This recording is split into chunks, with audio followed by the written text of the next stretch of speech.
Please welcome this week's special guest, Nicola.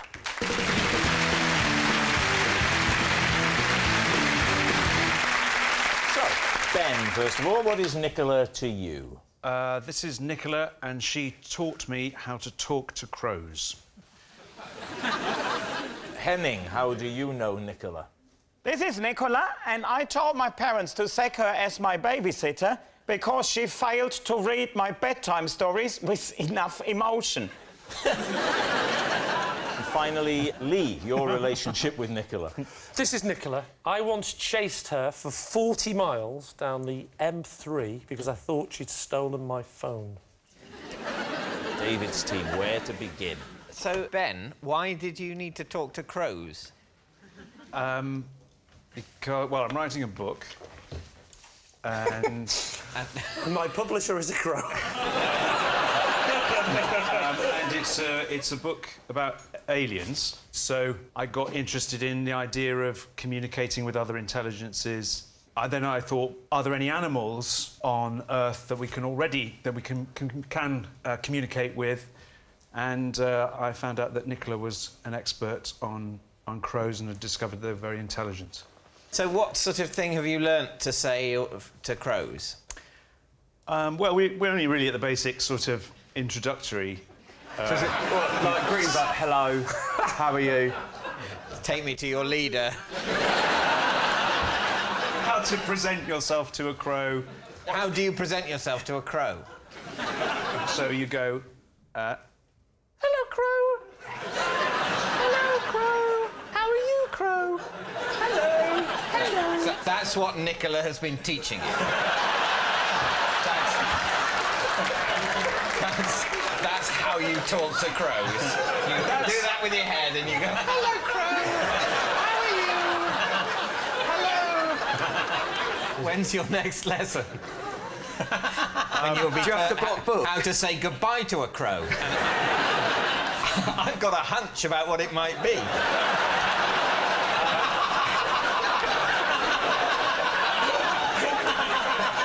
Right, David, who would you like to move on to? Henning, what was wrong with the bedtime story? I didn't enjoy the way she read the bedside story to me. What sort of stories? Give us an example. She was reading Hansel and Gretel to me, and then the witch ends up in the oven. And she read that in a very compassionate way. towards the witch. Yeah, and the good thing at that point is all about the witch got what she had coming, and that's how I like the story read to me. You didn't like any complexity in the character. No, I like the complexity. I just... don't like the compassion towards the witch because she's a witch. Okay, so Hansel and Gretel shoved the witch in the oven, slammed the door, turned it up to gas mark 6. No, always preheat the oven before cooking the witch. Let's assume it's preheated. OK. Slam the door, turn it up, and then walk out into the forest. How did she misdeliver that line? Well, it was in German, so it was like... Is she German? Nicola, yeah. Ah. Okay. You mean yeah? Yeah. Nicola's a classic German name, isn't it? Nicola. Nicola Schmidt. So she was what, weeping for the witch, or what? What's... I don't want to have to say this now, but I just didn't overly like her. That's obviously not how I told it to my parents, isn't it?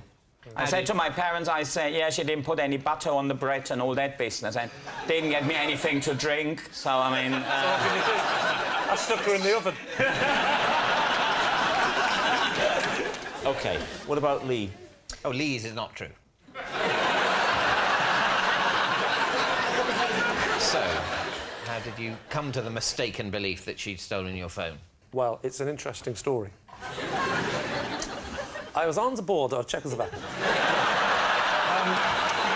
I was in a restaurant with my wife and children, and we left the restaurant and we got back to the house, and I suddenly realised my mobile phone was missing. So I thought... we came to the conclusion that my 2-year-old, who's always picking things up and running around tables, because, you know, I'm not a good parent and they can run around in restaurants, had picked it up and had done something with it. And so I looked at my iPad which has a thing on it where it tells you where your phone is, an app, if you've lost your phone. So I press that.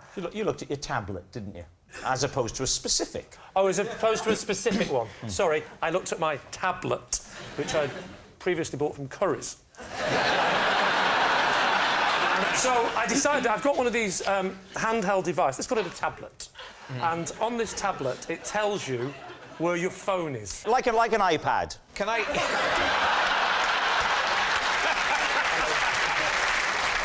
So I checked the app, and sure enough, my phone was doing the little blinky thing, and it was in a street not too far from the restaurant. So I thought, oh, well, maybe my child hasn't taken this phone at all. Maybe it's been stolen. So I rung my mate up straight away, because I'm a coward. I didn't want to go on my own. So he held the iPad.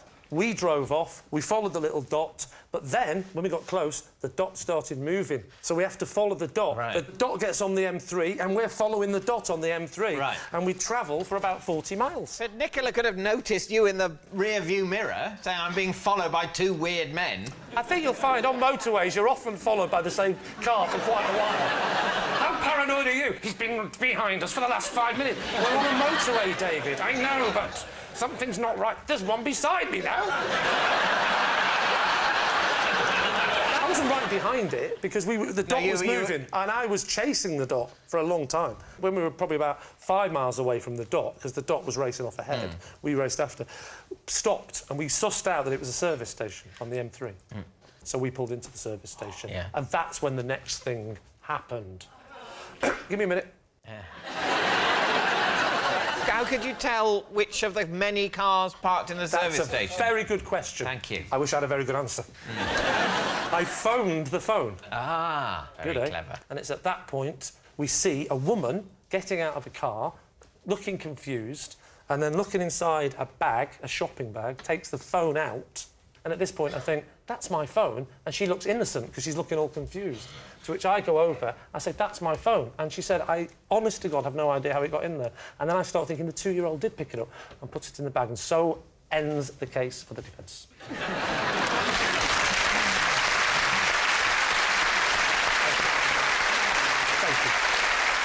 Right, we need an answer. So, David's team, is Nicola Ben's bird botherer, Henning's boring babysitter, or Lee's phone pincher? What do you think? I got a funny feeling about the crows.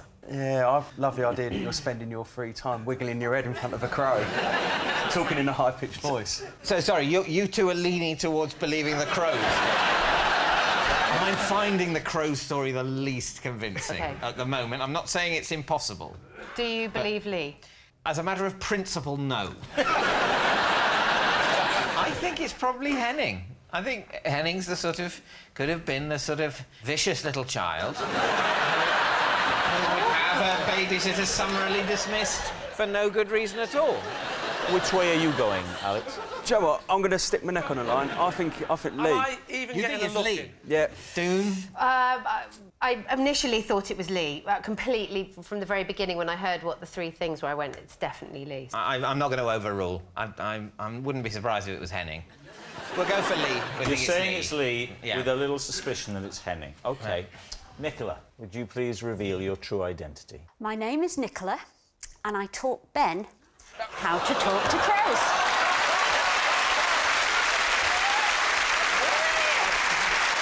Thank you very much, Nicola. Yay!